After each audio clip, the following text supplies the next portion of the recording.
Good morning, students. Today we are going to start a new chapter. I hope you remember then when we were doing the chapter of money and money supply, I told you that next we are going to discuss the concepts of banking, which will include commercial banks and the central bank. So basically in this chapter, we are going to focus on the meaning of commercial bank, on the meaning of central bank, on the functions which are performed by commercial banks and the functions which are performed by central bank. Then we are going to discuss two more topics. One is the procedure of credit creation by commercial banks, and the second one is the monetary policy of central bank, which helps to regulate money supply in the economy. To start with, first of all, we are going to discuss the meaning of commercial bank. We have done few basic features of commercial bank last year as well in class 11th in business studies in the chapter of business services. There we did the meaning and concept of banking also. We did the types of banks also. But now here in this chapter, our focus will be on only two types of banks, and that two types of banks will be commercial banks and central bank. To start with, commercial bank is an institution which performs the functions of accepting deposits, then granting loans, and making investments with the aim of earning profits. I'll give you some examples to clarify the meaning of commercial banks. For example, I say SBI is a commercial bank, PNB is a commercial bank, ICICI is a commercial bank, HDFC is a commercial bank. So basically all those banks which perform the function of accepting deposits from the people, then granting loans to the people and making investment, such type of institutions are regarded as commercial banks. And whenever they are performing these activities of accepting the deposits or granting the loans or making any further investment, the aim of all these activities is to earn profit. So first thing will be clear from this, that any commercial bank is not working for the purpose of social welfare. They work for the purpose of earning profit. So they are profit making business institutions only, which perform the functions of acceptance of deposits, granting of loans, and making investment. Basically, commercial banks act as a financial intermediary. When I say financial intermediary, means they act as a middleman between two parties. Now these two parties are, or I can say the first party is the household sector, and the second party is the productive sector or producers in the economy. We have done the four sectors in which we have already discussed the meaning of household sector and producer sector in chapter number 1 and 2, the introduction part of macroeconomics, right? So here I will clarify that how commercial banks, they fulfill the functions of accepting deposits and granting loans. Now, first of all, households actually save a part of their income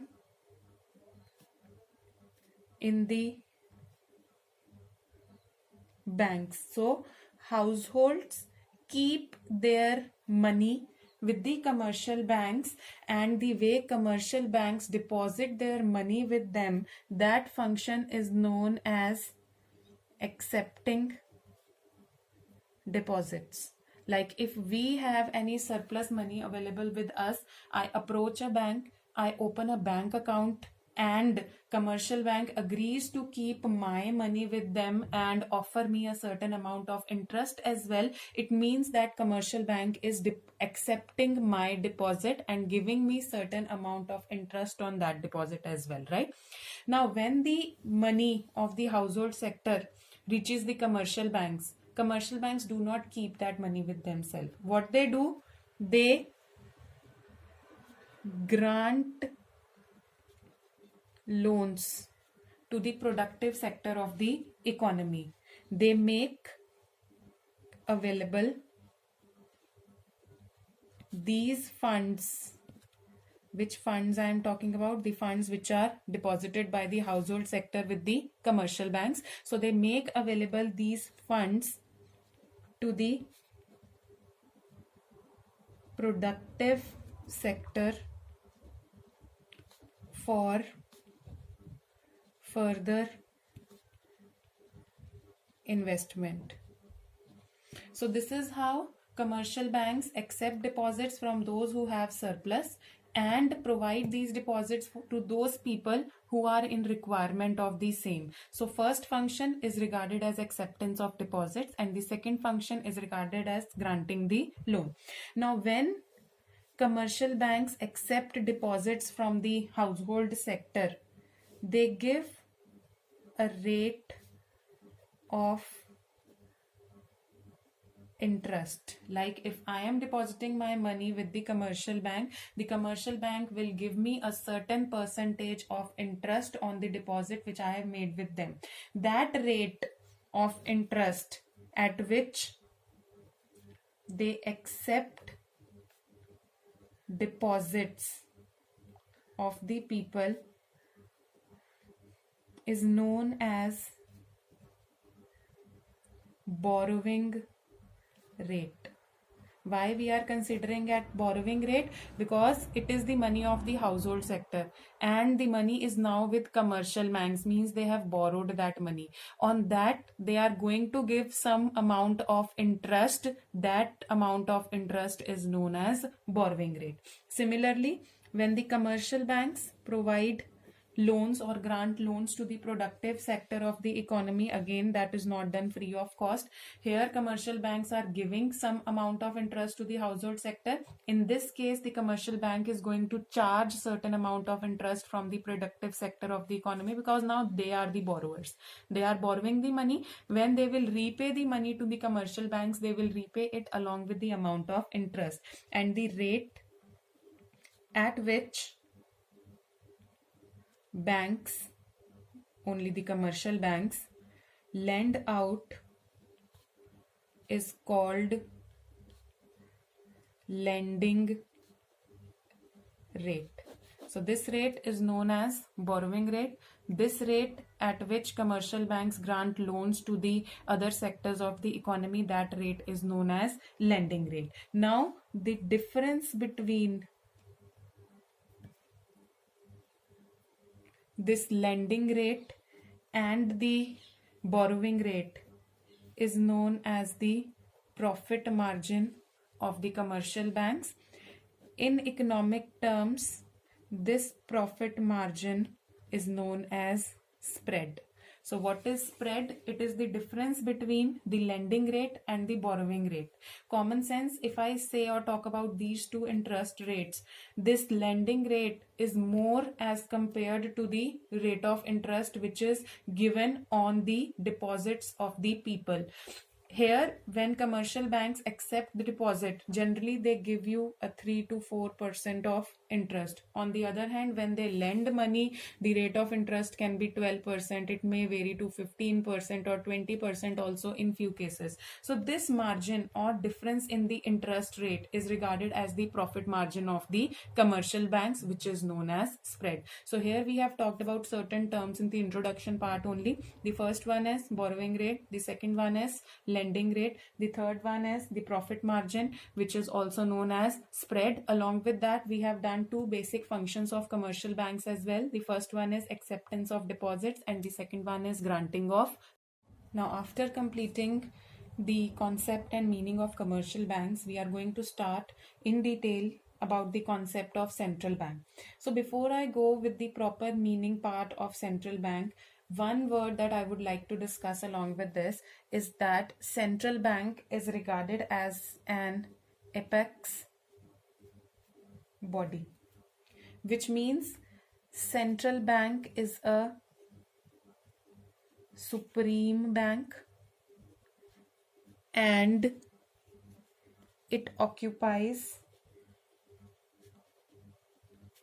the topmost position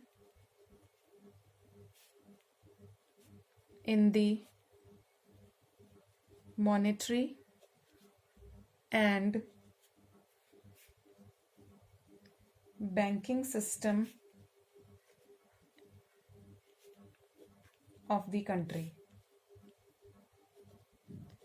Central bank is only one. There can be only one central bank in any country.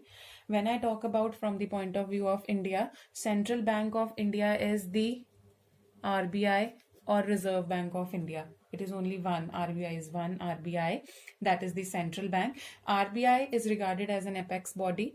It is a supreme bank and it occupies the topmost position, means every other bank, or I say all other commercial banks, they fall under the central bank, or whatever guidelines, rules and regulations and policies which the central bank in the country is framing, all the commercial banks are supposed to follow those, right? That is why we are saying that central bank is the supreme bank. Now moving towards the proper meaning of the same, central bank is an apex body that controls,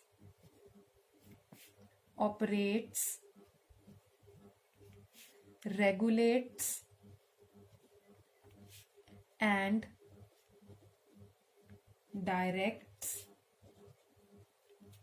the entire banking and monetary structure of the country. So what all functions are being performed by central bank, like in the meaning and definition part of commercial banks also, the previous topic that we discussed, we said that it accepts deposits and it grants loans. Similarly, RBI is an apex body that controls, operates, regulates and directs the entire banking and monetary structure of the country. It is controlling, means if there is any problem of inflation or deflation in the economy, then central bank is going to control that with some measures. That measures are known as monetary policy of RBI, which we are going to do in detail in this chapter only. Then it operates and regulates, means it frames rules and regulations which are to be followed by all types of financial institutions or any money related matters whichever are concerned with our country. So operation and regulation of those is done by the central bank, and it directs the entire banking and monetary structure, that how they have to follow those instructions or rules and regulations which are framed by the Reserve Bank of India, how they have to carry on their day-to-day activities, how much rate of interest should they charge, how much rate of interest should they provide according to the requirement of the economy. All those directions are given by the central bank. So as earlier discussed, that in India, the Reserve Bank of India is the central bank of the country. For no more knowledge, RBI was established on 1st April 1935 under the Reserve Bank of India Act 1934. So RBI is a type of statutory corporation. I hope you remember last year in business studies we have done public sector enterprises, we have talked about government companies, we have talked about departmental organizations, we have talked about statutory corporations. So under that, statutory corporations were those which are formed under a special act of parliament. Similarly, RBI is also formed by a special act of Parliament, and that special act of Parliament is Reserve Bank of India Act 1934. That is why RBI is regarded as a statutory corporation. The act only specifies all the powers, rules and regulations or any other material thing related with the functioning of the central bank of the country. So like India, every other country also has only one central bank which occupies the supreme or superior most position in the economy or the entire banking. Now let's discuss certain points of difference between central bank and commercial bank.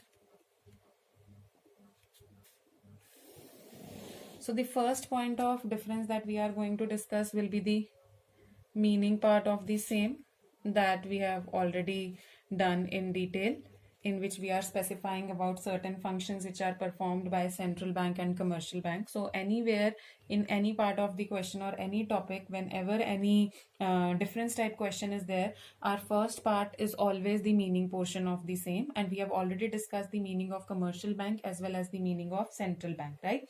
Now next point, when I talk about central bank, the ownership is generally in the hands of the government, or you can say it is generally owned and governed by the government only.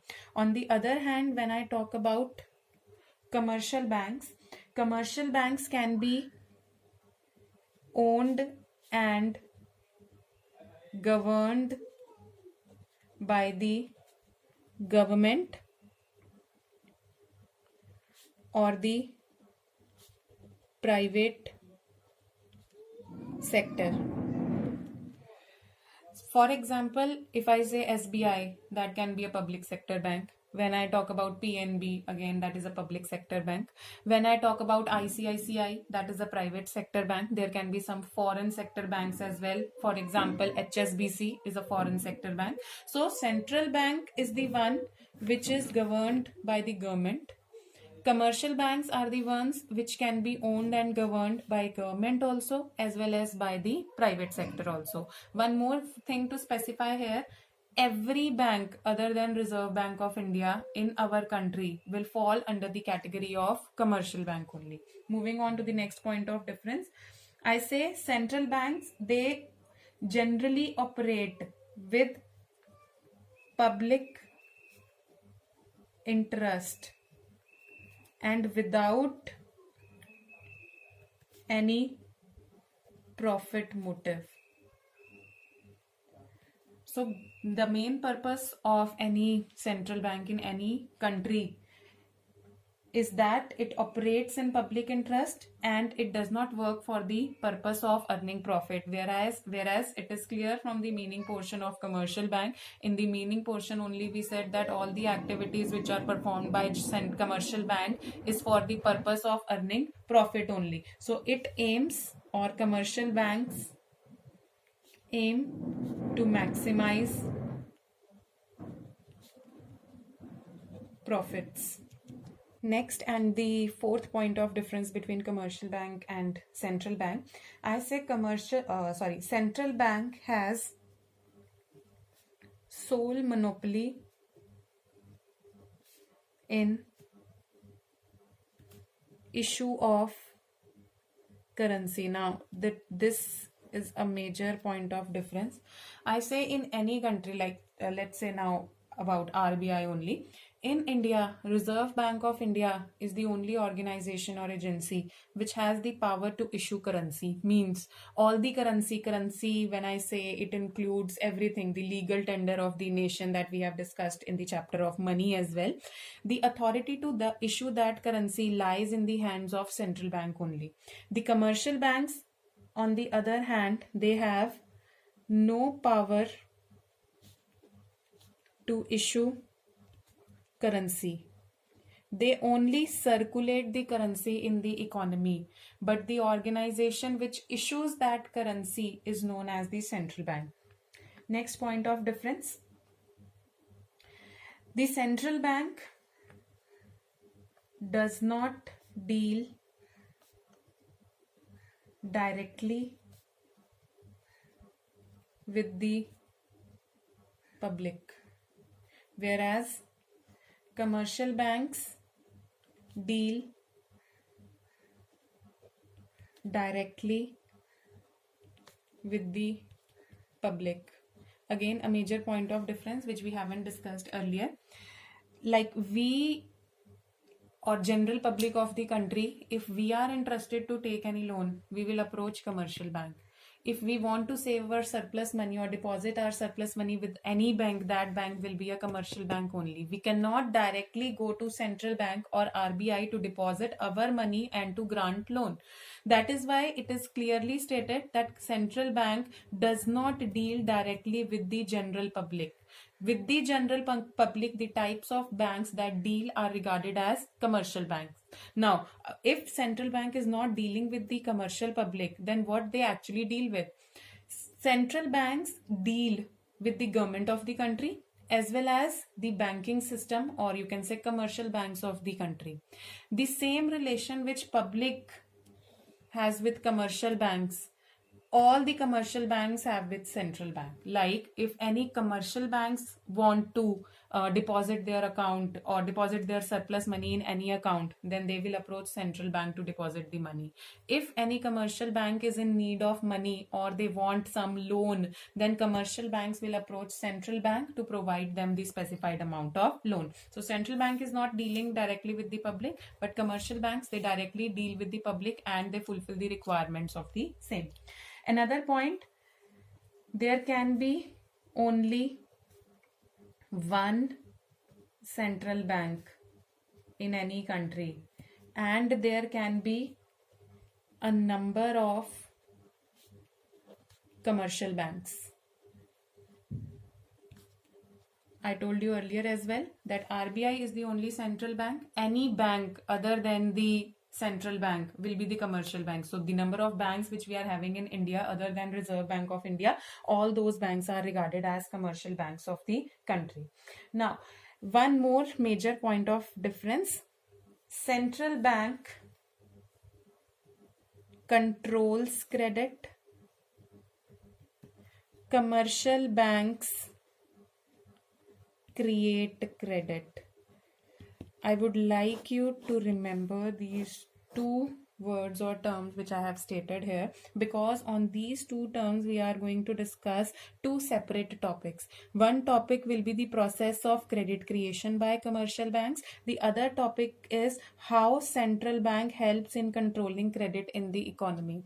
This credit control procedure is done by a policy which is known as monetary policy of the RBI. Similarly, commercial banks have a process or procedure through which they create credit or money in the economy, which is known as the procedure of credit creation. So these 2 points will be more clear when we'll move on to a separate topic of monetary policy and separate topic of credit creation in the economy. After doing the difference between central bank and commercial bank, now we are moving towards the functions of a commercial bank. In broad category, we have done two major functions of commercial bank, the same which were there in the meaning portion of commercial bank. The first function is accepting deposits and the other function is granting loans.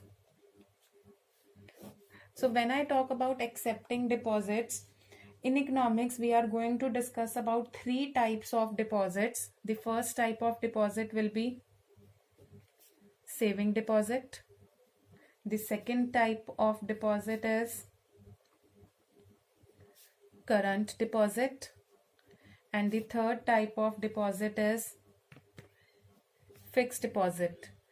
I'm quickly going through this because this topic of types of deposits we have already done in class 11th as well in business studies, right? So the first one is saving deposit account. I hope from the name itself it is clear that saving deposit account is maintained for saving purpose. If you go to a bank and you approach a bank to open a bank account because you need to save some money, then the type of bank account which is opened is known as saving bank account, which is for saving purpose. The depositors are given check facility to withdraw the money. Like if in saving account I have kept some money, I need to withdraw it, I can use any ATM as well, and I can use any check as well to withdraw. And there are certain restrictions on the number and amount of withdrawals. Why? Because the purpose of this bank account is saving purpose. So they do not allow you to take unlimited withdrawals from the account. So they have a limit of withdrawal. The rate of interest is also provided by commercial banks on these, and basically the rate of interest which they provide on saving bank account is generally low as compared to a fixed deposit account. Now we'll move on to the next topic now. When I talk about current deposit is that type of account which is maintained basically by businessmen. These type of deposits are repayable on demand, means whenever the businessman will require money, even in a single day, if he wants to withdraw money 10 times, there is no objection on that. There is no limit on the number of withdrawals. There is no restriction, and there is no minimum amount of balance which is to be maintained in a current bank account. Why? Because it is maintained by a businessman, and basically in any business n number of transactions take place. There can be any number of withdrawals also, there can be any number of deposits also. The special feature of this type of account that banks do not pay any interest on these accounts. Why? Because money is not kept for a long period of time in these accounts. There are continuous deposits and withdrawals. The last one is fixed deposit account. Fixed deposit account is also known as term deposit. It is also known as time deposit. And the same explanation we have done in the chapter of money as well, the previous chapter. Now, what are these fixed deposits account? I am repeating. These are the accounts in which amount is deposited for a fixed period of time. There is no check facility on these accounts. Like if you have opened any FD with any bank of 1 lakhs, it is not that every day or after every 2 or 3 days you can go and withdraw some amount of money from that. These are not checkable. They carry a rate of interest which is high. Why banks provide high rate of interest on such type of deposits? Because money is kept with them for a long period of time. That is why the rate of interest which they give is more. So I hope we are clear with three types of deposit. The first one is saving deposit. For saving purpose, the rate of interest is less. Current deposits, which are operated by businessmen, banks do not provide any rate of interest on these accounts. The third one is fixed deposit or term deposits. They carry a high amount of interest. Reason being, the money is deposited for a fixed period of time. The second function that we are going to discuss is granting loans. So we know that in the banks, in the commercial banks, general public, they deposit their money, and the deposits which are received by these banks are not allowed to remain idle. So after keeping certain cash reserves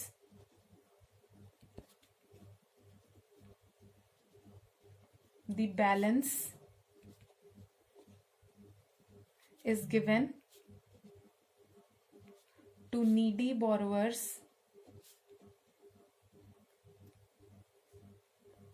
and interest is charged from them. This interest is the main source of income for the banks. There are types of loans or advances which are made by the commercial banks, which we can discuss as a 1-mark question only. The first one is cash credit.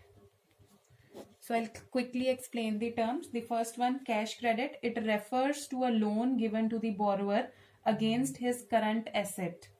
The borrower can withdraw any amount within his credit limit. Means if any bank has given a cash credit of 1 lakh, so within the limit of 1 lakh, the borrower can withdraw any amount and interest is charged on the amount which is actually withdrawn. Like if the bank has given me a cash credit of 1 lakh and I have withdrawn 50,000 rupees from that loan account, then the interest will be on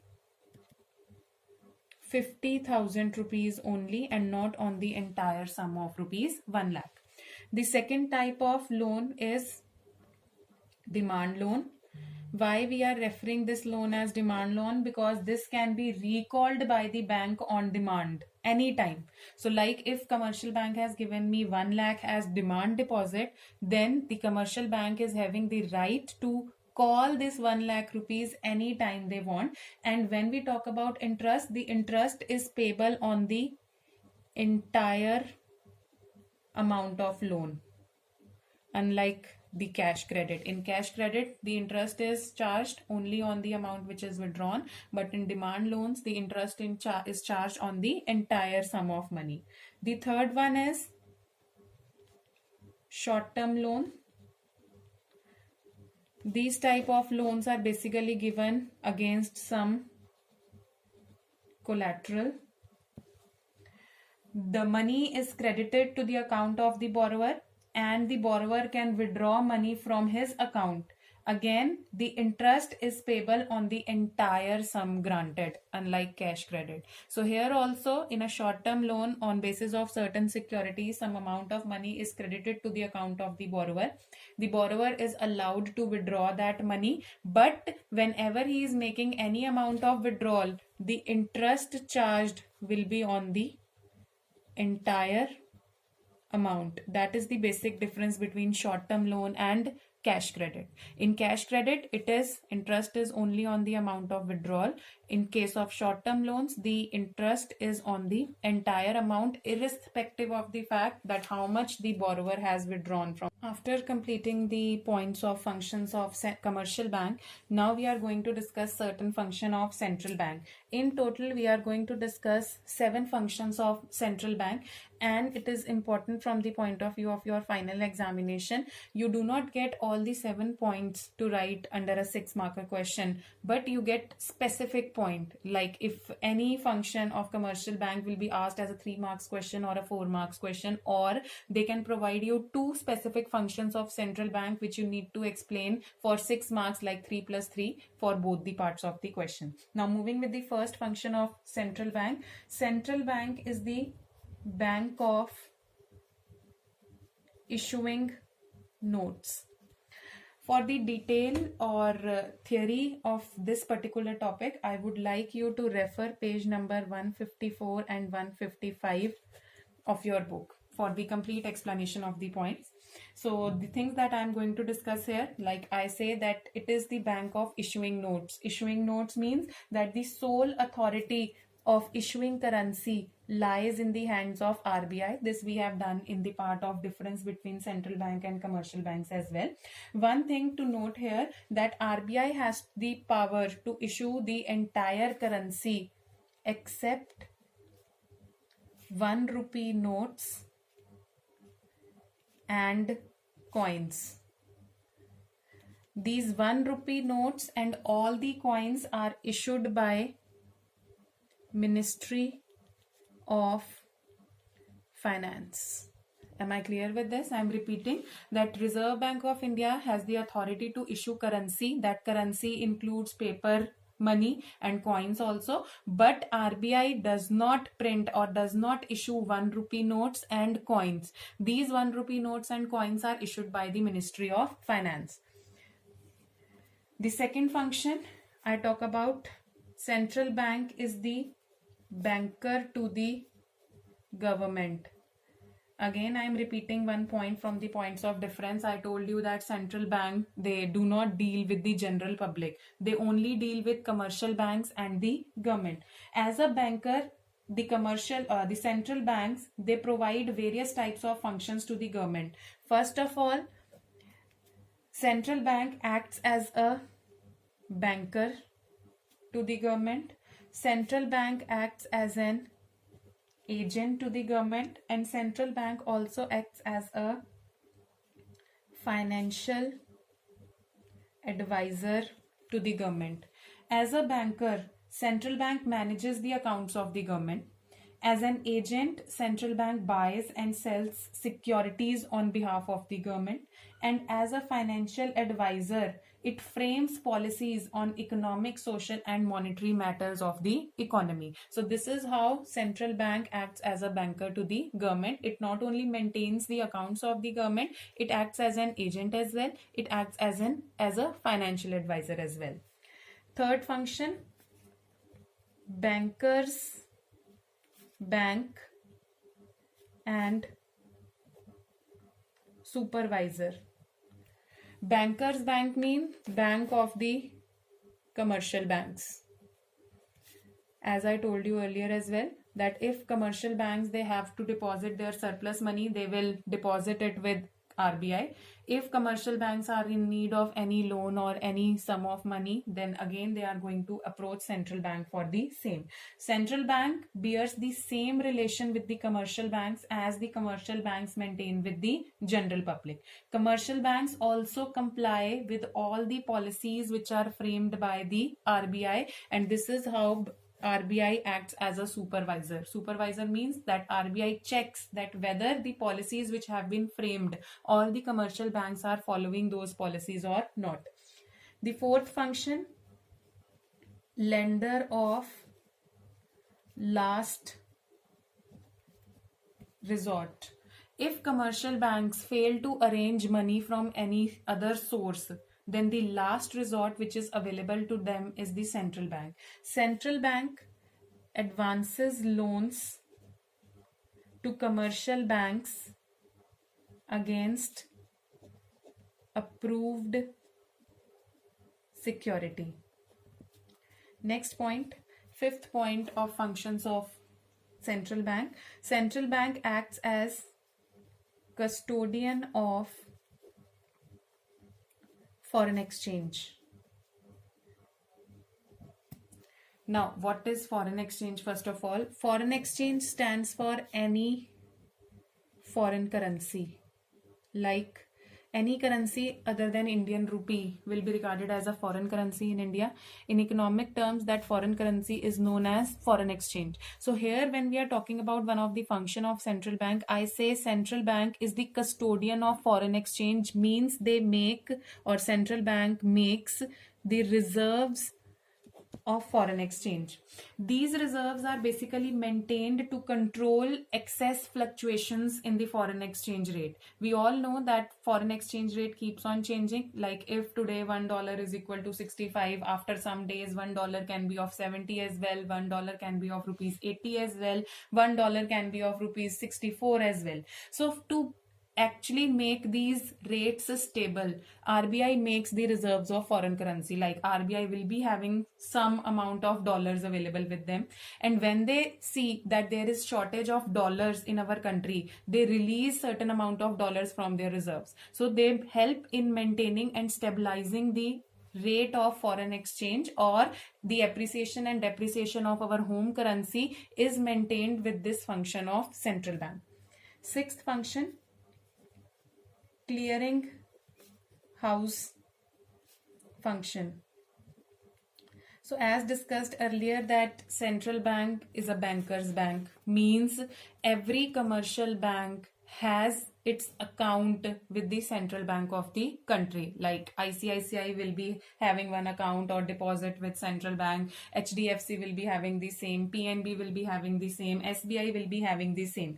Now to settle claims of various